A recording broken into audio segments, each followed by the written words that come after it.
Hai anak-anak, apa kabar? Semoga kalian selalu sehat dan tetap semangat ya.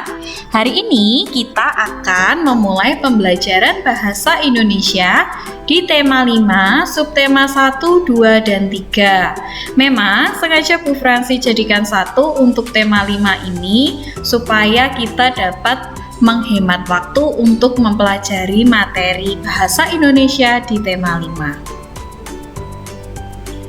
Di tema 5 ini, kita akan mempelajari tentang informasi penting dalam teks non-fiksi, ide pokok dalam teks non-fiksi, membuat ringkasan teks non-fiksi, mengembangkan ide pokok menjadi kalimat utama dan paragraf non-fiksi, menggali informasi dengan membuat pertanyaan, melengkapi informasi teks non-fiksi, menyimpulkan informasi dari teks non-fiksi, dan terakhir kita nanti akan belajar bagaimana cara membuat peta pikiran. Memang di sini submaterinya ada 8, mungkin kalian berpikir cukup banyak, tapi tidak usah khawatir, nanti Bu Fransi akan menyampaikan secara singkat saja. Yang pertama, kita akan belajar informasi penting dalam teks non-fiksi. Sebenarnya informasi penting ini sudah kalian pelajari di tema sebelumnya, hanya yang berbeda adalah jenis teksnya. Kalau di tema sebelumnya kalian belajar teks fiksi, nah untuk di tema 5 ini kita akan belajar dari teks non-fiksi. Teks non-fiksi adalah teks yang berisi informasi berdasarkan fakta atau kenyataan. Jadi informasinya tidak dibuat-buat ya. Jadi bukan cerita buatan atau cerita dongeng teks non-fiksi itu. Contohnya adalah esai, jurnal tentang sejarah, biografi, ada juga karya sastra. Karya sastra itu seperti puisi ya. Informasi pada teks non-fiksi disusun menjadi sebuah paragraf. Kemudian paragraf tersebut disusun menjadi sebuah teks non-fiksi. Bagaimana caranya? Yaitu dengan membaca teks dengan seksama. Jadi ketika kalian ingin mencari informasi dari teks non-fiksi, yang pertama kalian lakukan adalah kalian harus membaca teks tersebut dengan seksama atau dengan teliti, tidak terburu-buru. Lalu yang kedua, kalian menjawab pertanyaan berdasarkan teks yang telah dibaca. Di sini Bu Fransi berikan contoh, ini ada contoh esai supaya kalian tidak bertanya-tanya esai itu seperti apa. Kemudian ada juga jurnal, lalu ada juga biografi. Nanti untuk contoh lainnya esai yang lain itu seperti apa bisa kalian cari sendiri ya. Materi yang selanjutnya, kita akan belajar ide pokok dalam teks non-fiksi. Nah, lagi-lagi nih kita ketemu dengan yang namanya ide pokok. Ini sudah kalian pelajari sedari kalian kelas 4 ya. Kemarin di tema sebelumnya, di tema awal itu kita juga sudah membahas tentang ide pokok. Kita pelajari kembali supaya kalian ingat bagaimana cara menemukan ide pokok. Ide pokok adalah inti permasalahan dari suatu teks yang berisi gagasan dasar mengenai suatu hal atau kejadian. Cara menentukannya, kita harus membaca teksnya dulu dengan seksama atau dengan teliti. Kemudian, kita memperhatikan setiap kalimat pada masing-masing paragraf. Jadi jika paragrafnya lebih dari 1, ya silahkan kalian amati di setiap masing-masing paragraf. Lalu yang ketiga, setelah kalian mengamati kalimat dalam masing-masing paragraf, kalian lalu berusaha untuk menemukan kalimat utamanya. Setelah menemukan kalimat utama, kalian baru bisa menentukan ide pokok teks dari kalimat utama tersebut. Ingat, ide pokok teks itu kalian tulis atau kalian susun dengan bahasa kalian sendiri. Lalu yang ketiga, kita akan belajar membuat ringkasan teks non-fiksi. Ringkasan merupakan informasi mengenai suatu hal yang disampaikan secara lebih singkat dengan mengambil ide pokok dari teks aslinya. Langkah-langkah saat membuat ringkasan teks non-fiksi adalah, lagi-lagi yang pertama, kita harus membaca teks non-fiksi dengan seksama terlebih dahulu ya. Kedua, menandai kalimat penting yang mengandung ide pokok dari teks tersebut. Berarti kalian menandai kalimat utamanya. Setelah itu, kalian baru bisa menentukan ide pokok setiap paragraf. Nah, kalau sudah menentukan ide pokoknya, lalu ide pokok tersebut disusun menjadi satu paragraf dengan menggunakan bahasa sendiri yang sesuai dengan isi teks non-fiksi. Jadi menyusun ide pokoknya tidak sembarangan, kalian susun sesuai isi teks non-fiksinya, lalu boleh ditambahkan dengan kata penghubung yang lain supaya menjadi paragraf yang padu. Yang selanjutnya, kita akan belajar mengembangkan ide pokok menjadi kalimat utama dan paragraf non-fiksi. Sebelum kita belajar membuat paragraf, kita akan belajar dulu membuat kalimat utama. Wah, bagaimana ini? Kita langsung pelajari saja. Suatu ide pokok dapat dikembangkan menjadi kalimat utama. Langkah-langkahnya adalah membaca teks non-fiksi, kemudian kalian menentukan ide pokok dari teks non-fiksi tersebut. Setelah itu, kalian baru membuat kalimat utama yang baru dari ide pokok tersebut. Jadi, nanti Bu Prasistra ini akan contohkan ada satu paragraf ya. Di paragraf tersebut nanti memang sudah ada kalimat utamanya. Tugas kalian adalah membuat kalimat utama yang baru dari ide pokoknya. Kita cek ya. Nah, kita coba baca bersama-sama untuk paragraf ini. Ini Bu Fransi sediakan satu paragraf dulu. Meskipun sering dianggap sebagai hewan pengganggu, belalang ternyata memiliki kandungan nutrisi yang baik bagi tubuh manusia. Menurut beberapa penelitian, dalam tubuh belalang terdapat berbagai jenis kandungan nutrisi seperti protein, vitamin, asam lemak esensial, dan mineral. Seekor belalang mengandung kurang lebih 20-40% protein serta 25 hingga 30% vitamin A dalam tubuhnya. Selain itu, pada kulit belalang juga terdapat zat kitosan seperti pada udang. Semua nutrisi tersebut sangat bermanfaat bagi pertumbuhan dan perkembangan tubuh manusia. Nah, coba kalian amati, di manakah letak kalimat utamanya? Ada di awal paragraf atau di akhir paragraf? Bagus, letak kalimat utamanya ada di awal paragraf. Mari kita lihat bersama-sama.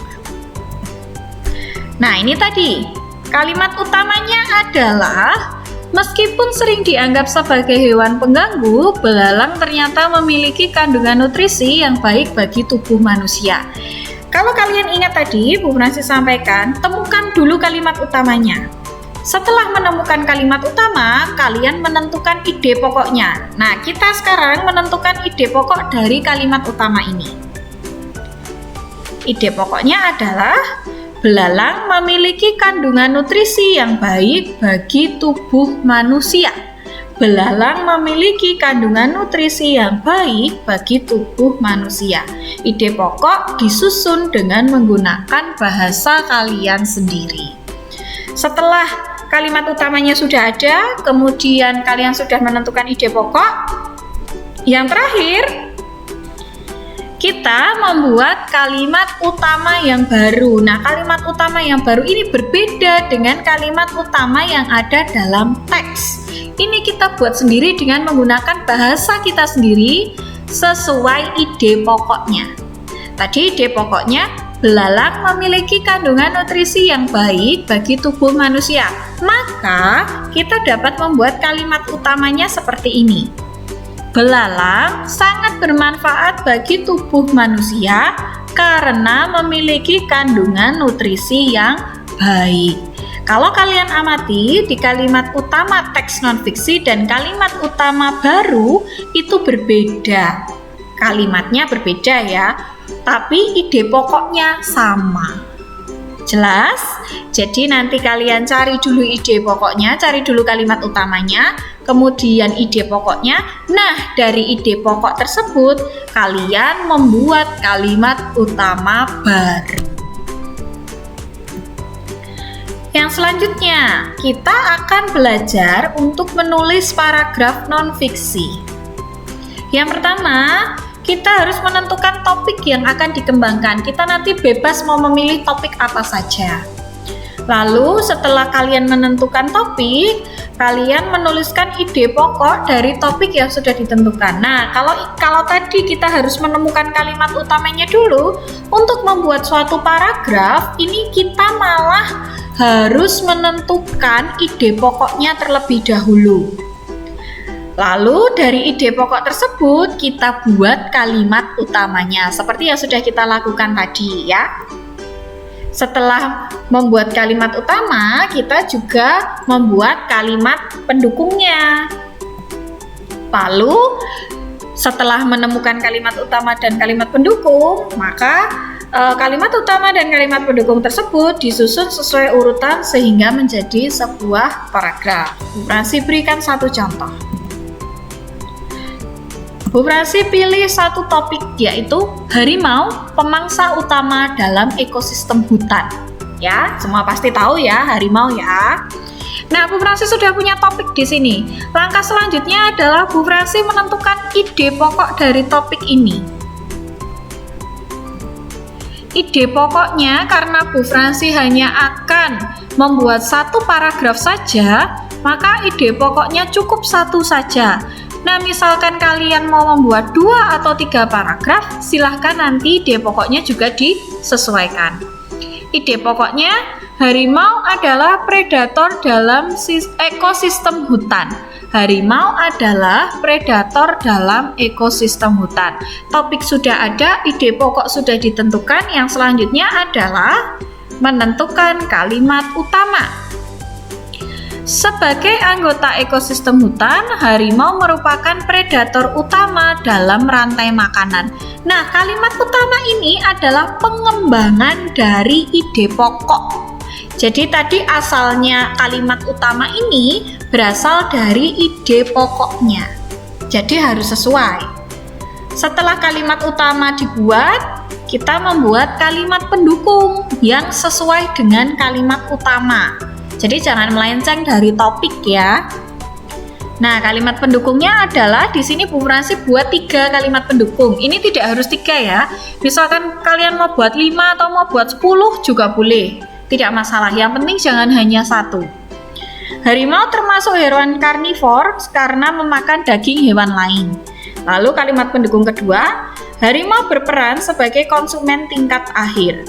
Kalimat pendukung ketiga, tidak ada hewan lain yang memangsa harimau. Jadi kalimat pendukung itu kalimat-kalimat yang sesuai dengan kalimat utama. Jadi ini kalian seperti membuat atau menyusun kalimat sendiri dengan menggunakan bahasamu sendiri ya.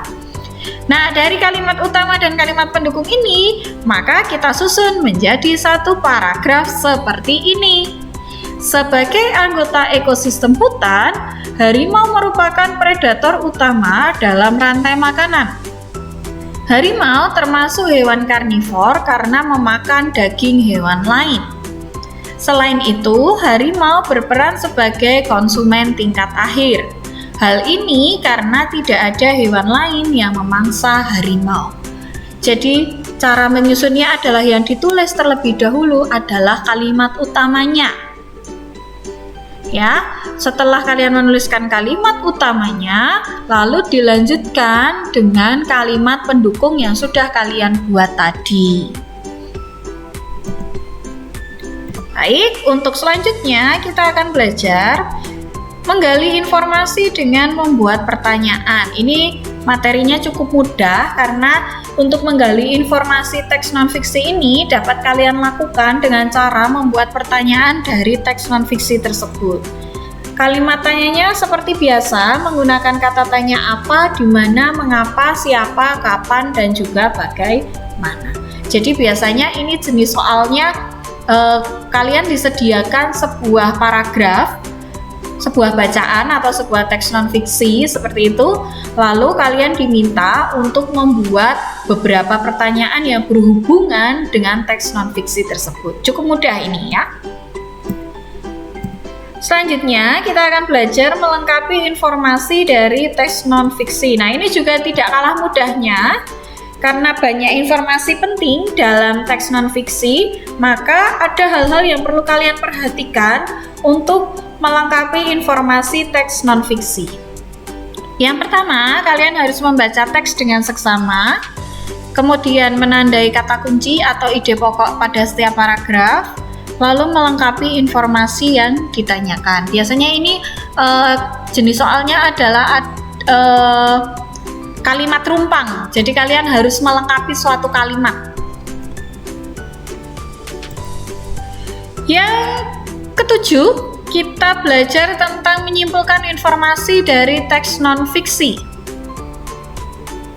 Menyimpulkan berarti menyarikan informasi berdasarkan apa yang telah diuraikan. Cara menyimpulkan informasi adalah dengan menuliskan ide pokok dari teks non-fiksi dengan bahasamu sendiri. Lalu materi kita yang terakhir adalah kita membuat peta pikiran. Kalian pasti juga tidak asing lagi ya dengan peta pikiran ya. Peta pikiran adalah cara mencatat kreatif dan efektif yang disajikan secara ringkas. Langkah-langkah dalam membuat peta pikiran, yang pertama kalian harus menemukan ide pokoknya, karena yang dimasukkan dalam peta pikiran adalah ide pokoknya. Lalu rangkailah ide pokok menjadi sebuah bagan. Nah, Bu Fransi berikan satu bacaan. Ekosistem adalah hubungan timbal balik antara makhluk hidup dan lingkungannya. Salah satu ekosistem yang ada di sekitar kita adalah ekosistem laut. Komponen ekosistem sendiri dibagi menjadi dua, yaitu komponen biotik dan abiotik. Begini bentuk peta pikirannya. Yang pertama adalah yang ada di tengah, karena kita membicarakan tentang ekosistem, judulnya ekosistem, maka peta pikiran yang ada di tengah adalah ekosistem. Kemudian seperti biasa kita beri tanda panah. Kita ke pengertian ekosistem dulu. Di sini sengaja Bu Fransi bedakan, ada yang Bu Fransi cetak tebal, ada yang tidak dicetak tebal. Untuk yang tidak dicetak tebal itu adalah ide pokoknya. Kemudian ide pokoknya apa? Lalu kalian jelaskan di bawahnya. Contohnya di sini pengertian ekosistem. Tadi pengertian ekosistem itu apa? Hubungan timbal balik antara makhluk hidup dan lingkungannya. Lalu ada contoh ekosistem, tadi yang dicontohkan dalam bacaan adalah ekosistem laut. Kemudian yang selanjutnya ada komponen ekosistem. Komponennya apa saja? Komponen biotik dan komponen abiotik. Jadi yang dicetak tebal di sini adalah penjelasannya. Penjelasan dari ide pokok yang sudah kalian tuliskan dalam peta pikiran. Apakah selalu berbentuk seperti ini peta pikiran? Tidak, ya. Nanti tergantung jumlah ide pokok yang kalian temukan dalam satu bacaan teks non-fiksi tersebut. Baik, begitu materi yang bisa Bu Fransi sampaikan di pembelajaran Bahasa Indonesia tema 5, subtema 1, 2, dan 3. Semoga dengan video pembelajaran ini kalian bisa lebih memahami materi-materi bahasa Indonesia di tema 5 ini. Seperti biasa, jika nanti ada pertanyaan, bisa kalian langsung tanyakan kepada Bu Fransi dan juga Bu Agnita. Terima kasih, tetap sehat dan selalu semangat. Tuhan Yesus memberkati. Sampai jumpa.